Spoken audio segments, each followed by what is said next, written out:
So I decided I was going to start, I guess, just taking the trip down memory lane, and figured I would start doing these little video clips. So this one I'm entitling "Why I Don't Listen to the Music That I Made Before I Dedicated My Life to Christ." So on this channel, it would be labeled secular music. So out of like the 42 albums that I dropped, I think 40 of them was worldly music. So that pretty much sums it up. You know, I'm a new creation in Christ, and I'm militant about my discipline in my walk with the Lord, and I don't want to listen to any profanity. I don't want to watch anything that's profane. I don't want to grieve the Holy Spirit. And the Bible tells us to not grieve the Holy Spirit. And it says when we are in Christ. So I want to remain in Christ. You know what I mean? And just because I feel like this question kind of follows up to this topic, why I don't listen to my old music anymore. Why is this music posted? This music is posted because it's my testimony, right? So when people are listening to my older music and they found it through searching for Busy Bone or The Realist or Mopreme Shakur or Jay Mills, or maybe it was other Columbus artists like Seven Sign or other artists that I work with in Columbus, Ohio. Whatever it is, if they find it and they're like, oh, what's Aeileon up to now? I wonder what Illy been up to. And they're like, oh, he gave his life to Christ. You know what I'm saying? So when Paul was Saul, Saul was murdering Christians, but he thought he was doing it in the name of God, right? And I think a lot of us in our journey in life, we always feel like we're doing the right things. You know what I mean?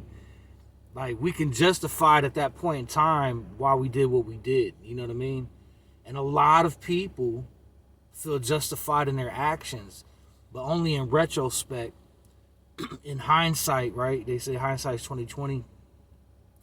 Do they realize, man, I might have actually been wrong about that, right? But see, for me, like I was always, my music was always teetering between conscious and gangster rap. That's kind of like, I was like riding that fence between conscious and gangster rap. And I felt like I was leaning more towards conscious rap, but I also don't feel like I respected conscious rap the way that I respected gangster rap, right? Because of our lifestyles, we kind of gravitate towards what we know. And, you know, I don't have like a squeaky clean past and was living a street lifestyle, you know, by being a drug dealer and being in the streets. I didn't fully identify with conscious rap, but there was something about it that intrigued me. Like I knew there was something intellectual about it, and I wanted to know more about what conscious rappers were rapping about, like KRS-One or Common, and then obviously that stuff, you know, even Cannabis. I thought Cannabis was a dope rapper.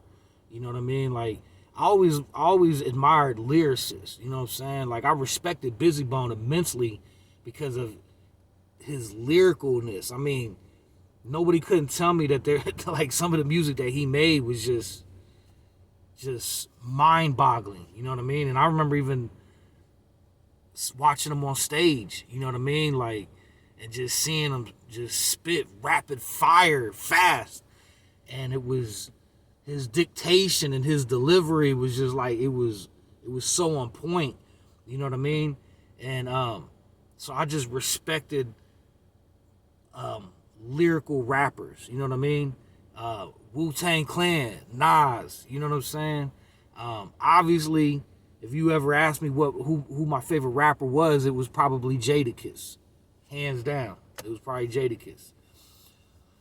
So yeah, that's just I want to touch on that a little bit, and I'm gonna do more. I'm gonna do more videos.